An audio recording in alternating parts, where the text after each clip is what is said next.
It's Mrs. Nelson. So for the next part of our activity, we want to compare the length of the diagonal to the perimeter.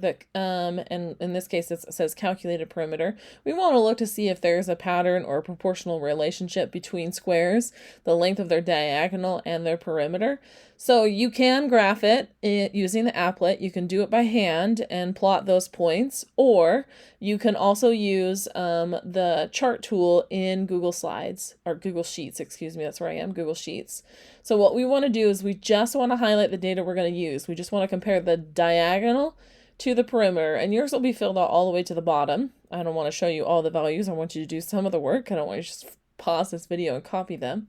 But you'll just highlight all the way down through square I, and you're going to click to insert a chart. And the default chart is going to be a column chart, most likely is what's going to pop up. And I just realized you can't see everything there, so I'm going to slide this over. It's only recording part of my screen. You want to change that to what's called a scatter plot or scatter chart.